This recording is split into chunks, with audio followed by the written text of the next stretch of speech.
Nii, jätkame eestikeelse piibliraamatu lugemisega.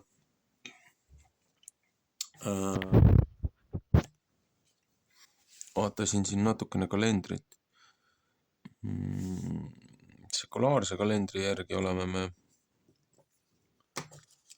kuidapidi siis on mõistlikum vaadata.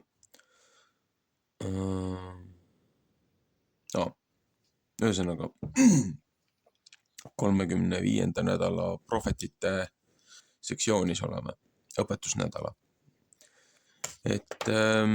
Vaatasin, et sekulaarse kalendri järgi oleme 26. aastas, Gregoriani kalendri järgi maikuu vist veel, 30. mai, viimane laupäev, viimane hingamispäev see kuu, nii öelda. Aga kosmiliselt looja kalendri järgi me oleme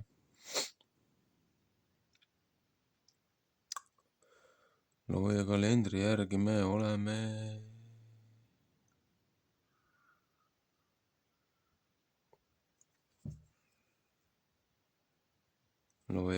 järgi oleme me 14. ehk siis nädal peale Pentikosti, nädal peale seda, kui looja andis 10 käsku Siinai mäelt. Ja see on ju jällegi nädal ka peale seda, kui apostlite tegudes räägib sellest, kuidas püha vaim jagati kõigile rahvastele laiali. Aga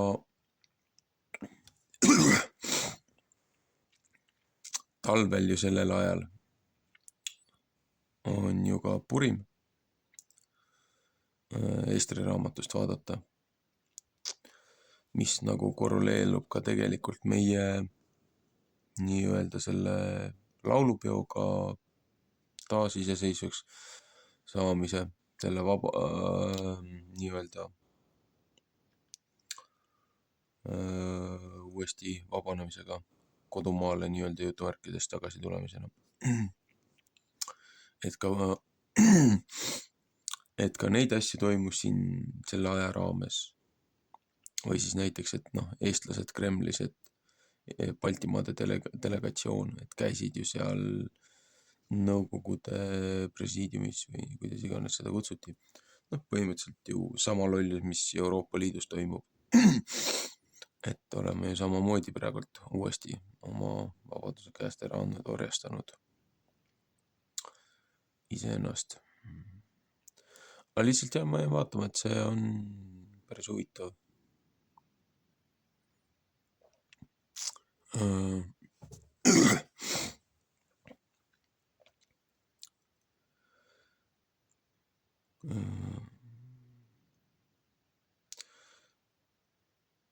Kui vaadata, et mais on 31 päeva, 15. on siis see viimane päev.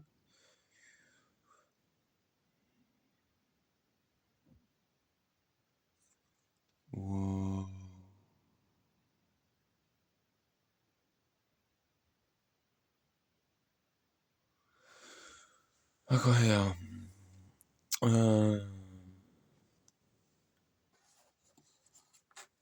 Ühesõnaga, 35. õpetuse nädal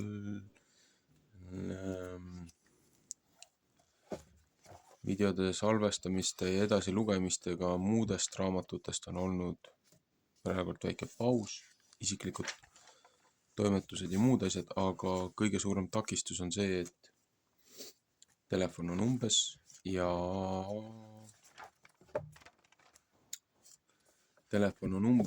ja mul ei ole kuhugi varundada neid salvestusi. Ootan uut välikõvaketast, et ma ei jääks ilma sellest tööst ja mahust, mis ma teinud olen, kui mingil põhjusel peadaks YouTube'i konto kinni panema. Et siis on vähemalt see ka tagavaraks. Okei, korrutame ennast korra veel. Nädal 35, õpetuse nädal 35, muidu ta oli siis Moosese numbrid on siis 4. raamat. Nasa tee loendus. Samas siin räägib prohvetite osas räägib meile ühest kohtuvõistjast. See on 13. peatükk 2-25. Ja üks mees oli Soorast, Taani suguvõsast, Manoa nimi, ja tema naine oli sigimata ja ei saanud lapsi.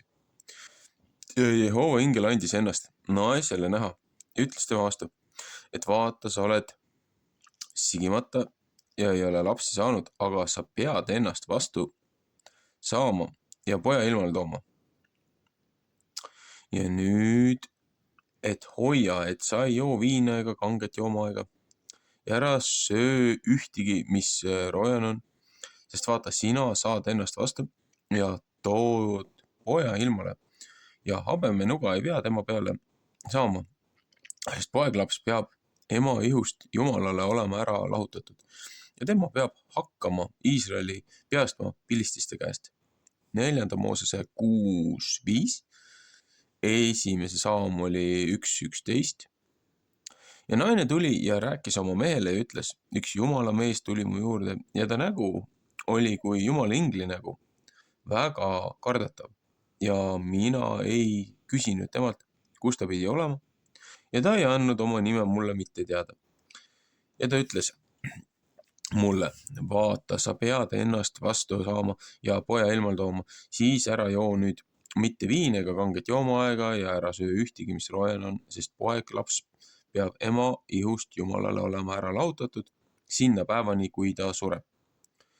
Ja Manoa palus Jehovat ja ütles, oh issand, et tulgu Jumala mees, keda sa oled läkitanud, veel ükskord meie juurde, et ta meid õpetab, mis meie peame tegema poeglapsele, kes peab sündima.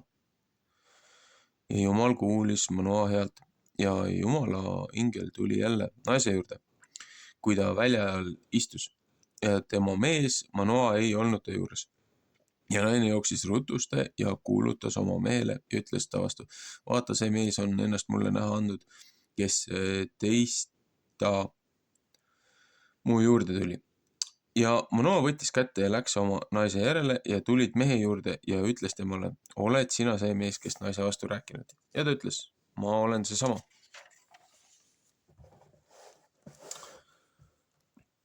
Ja Manoa ütles, kui see nüüd tuleb, mis sa rääkinud, mis peab siis poeglapse kohus ja tema töö olema. Ja Jehova ingel ütles Manoa vastu, naine peab kõige see eest hoidma, mis ma ta vastu olen öelnud. Ei pea mingisugust sööma, mis viinamarja puust välja tuleb. Ei viina ega kanget joomaaega ega mingisugust, mis rojane sööma. Ja kõik, mis temale käskinud, peab ta pidama. 4. Mooses 6:3-4. Ja Manoa ütles Jehova ingli vastu, et lase meie peame sind enese juures, et meie sinule ühe sikutalle valmistame. Ja Jehova ingel ütles Manoa vastu, et sa mind küll siin pead, ei ma siiski ei söö su leiba, aga kui sa tahad ühe põletamise ohvri valmistada, siis võid Jehovale seda ohverdada, sest Manoa ei teadnud mitte, et see Jehova ingel oli. Ja Manoa ütles Jehova ingli vastu, mis on su nimi, et meie sind võime austada, kui see tuleb, mis sa rääkinud. 1. Mooses 32:30. Ja Jehova ingel ütles temale, mis pärast küsid sa nõnda mu nime järele? Ja see on imelik. Jesaja 9:5. Ja Manoa võttis ühe sikutalle ja roaohvri ja ingel ohverdas Jehovale kalju peal ja tegi seda imelikult, aga Manoa ja ta naine vaatasid pealt. Ja see sündis, kui leek altari pealt tõusis taeva poole. Siis läks Jehova ingel altari leegis ülesse ja Manoa ja ta naine nägid seda ja heitsid silmili maha. ja Jehova ingel ei võtnud mitte enam ennast näidata Manoale ega tema naisele. Siis tundis Manoa, et see Jehova ingel olnud. Ja Manoa ütles oma naise vastu, meie peame surema, sest meie oleme Jumalat näinud. Ja ta naine ütles temale, kui Jehova oleks meel meid surmata, siis ei oleks ta mitte meie käest vastu võtnud ei põletamise ega roaohvrit ja ei oleks mitte kõike seda meile andnud näha, aga seda sugust selle sinnasel ajal meid lasknud kuulda. Ja naine tõi poja ilmale ja pani temale nimeks Simson. Ja poeglaps kasvas ja Jehova õnnistas teda ja Jehova vaim hakkas teda ajama Tanni leeris, mis Soora ja Estaoli vahel.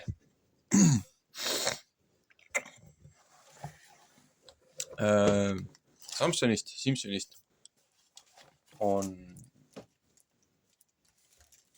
terve pikk osa kohtumõistjate raamatus, mida ma siin alles mõni aeg tagasi sisse lugesin. Et kellel huvi võib üle kuulata. Selles mõttes selle nädala õpetuse portsjonitega läheb see huvitavalt kokku, et jälle rahvas langes ära, hakkasid kurja tegema looja silmis.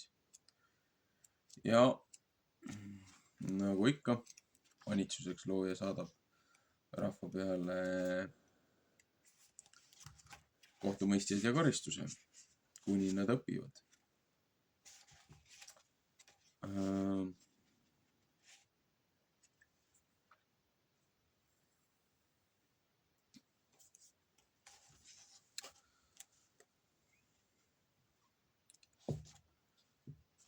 Ma jäin korraks vaatama. Tean, ma olen seda vaadanud, aga Samson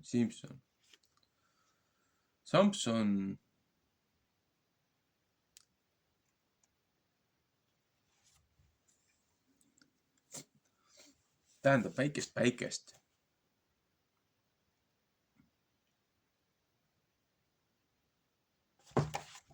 Aga Samson oli ka. Ta oli elav ja kirgas. Samas ta tegi palju pahandust. Aga oma pahanduste ja oma jonnakuse ja kangekaelsusega oli ta just selline kohtunik sellisel ajajärgul, nagu rahval oli vaja. Ja siin räägib jälle vilististest. Aga vilistid olid ju üks nendest hübriidrahvastest, langenud inglite järeltulijate segunemise, nii-öelda taasellu äratamise see seltskond. Et siin ju arheoloogilised leiud hakkavad ka siin vaikselt Põhjamaades ja mujal ka nüüd siis nii-öelda viimaste aastate jooksul hakkavad tunnistama, et on olnud ikkagi natukene kõvasti suuremad ja tugevamad ja tublimad ja siuke humanoidrass siin maa peal, mis kuidagi ei lähe meie kullakaili evolutsiooniteooriaga kokku. Aga miks see Samsoni osa ja see kohtumõistjatel üldse nii tähtis on sellesse prohvetite õpetusnädalasse?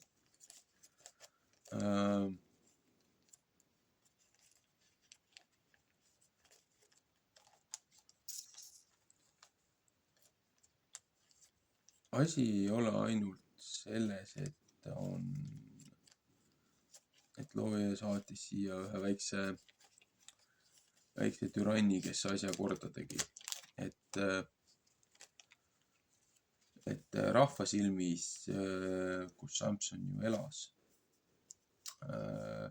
rahvas ju pidevalt manitsesid ja kirusid ju Samsoni vanemaid, et nad saadaksid poisi nendest eemale, seepärast see tegi nii palju pahandust ja tõi pidevalt riidu ümberkaudsete nende okupantide juures, aga Samson puhastas ka oma rahvast sellega. Ja siin oli ju ka, et see oli see aeg, kui isegi need seadust ei tuntud korralikult õigesti. Preestri klass hakkas korrumpeeruma ja rahvas ju üritasid igaüks ohverdada siis kellele iganes tahes ja risti vastuolus sellele, mida looja õpetas. Ja need ju tahtsid sellele inglile ohverdada. Aga ingel ütles, et kindlasti ju mitte, et see ei ole õige, aga et kui tahate, siis tooge andam loojale, mitte mingitele teistele võimastele liidritele, jutumärkides jumalustele, teemonitele. Ja see ingel valmistas ise erilisel viisil selle tapaohvri, mida nemad ei olnud näinud, kuidas seda tehakse. Tegi altari ja looja võttis selle ohverduse vastu.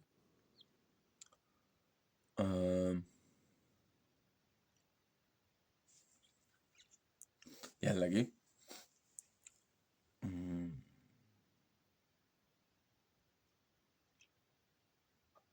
Viiteid edasi ja tagasi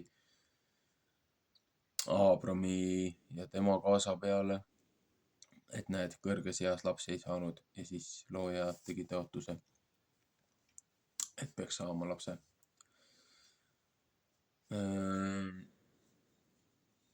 Samson oli natukene Simson samamoodi tõotusega väikene.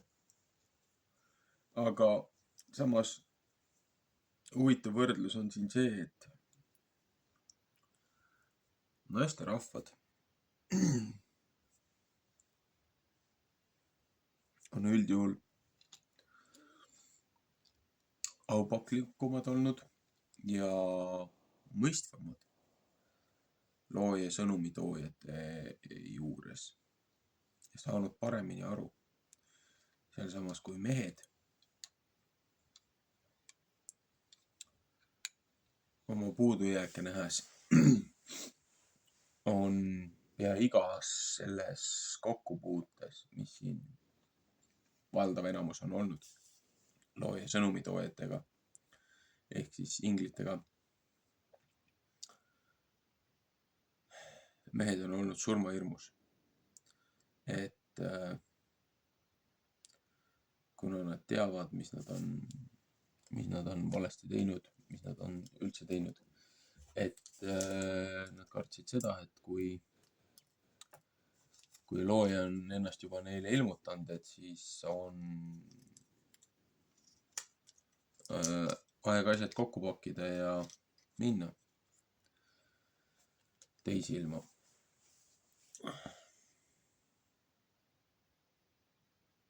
Huvitavaid paralleele võiks tuua siin nii mõningaidki, aga on pigem endale mõtisklemiseks, selgeks tegemiseks paar asja. Ennem kui sellest midagi edasi rääkida tasub.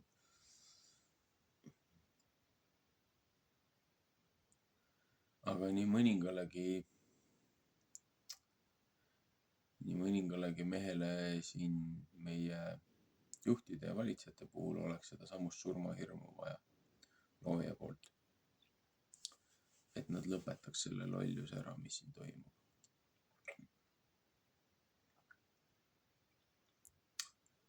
Aga noh, kui rahvas ei õpi ja tahavad oma teemoneid ja oma tegelinskeid edasi kummardada ja nendele ohvreid viia ja nende altaritel käia, siis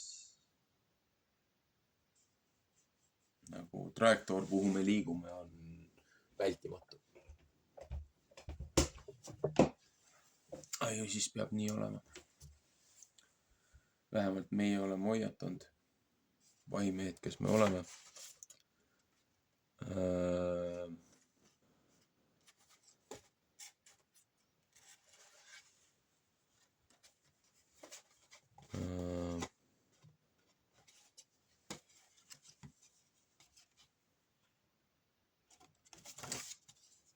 Ja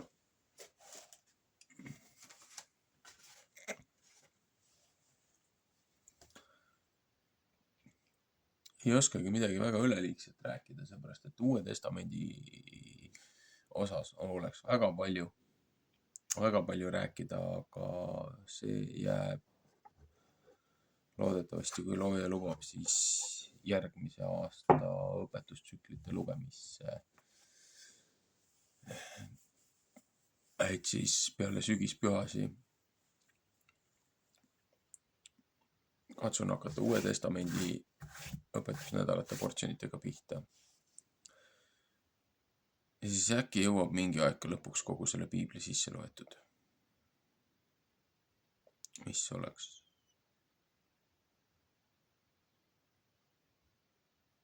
oleks äärmiselt tähtis, seepärast et see on üks osa sellest missioonist, seepärast et on nii palju raamatuid, mis oleks vaja ära tõlkida, millega on kiire, aga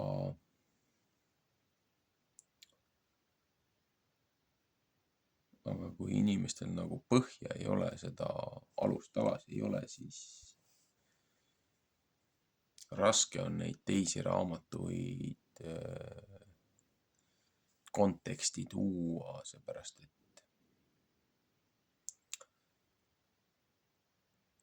me ei võitle lihtsalt maise liha vastu siin, need on spirituaalsed liidrid kõrgetes kohtades, keda tavainimene kahjuks ei näe, ei taju, ei tunne, ei mõista. Ja oma teadmatuses ja rumalustes anname me neile õiguse teha seda kõike, mis siin toimub. Et mida rohkem me ennast looja teemadel õpetustel harime ja õpetame, seda vähem kogemata ja teadmata anname neile tumedatele jõududele õigusi oma elu korraldada.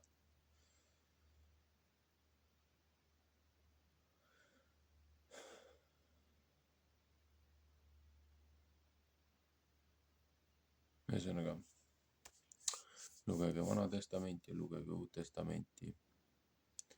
Vaadake, kuidas selle nädala õpetusportsjonid korreleeruvad omavahel. Vaadake, kuidas see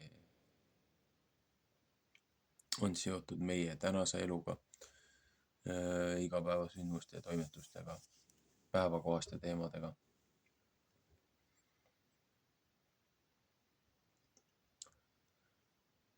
Et õppige mineviku vigadest, et tulevikus neid mitte korrata. Meeldivat hingamispäeva!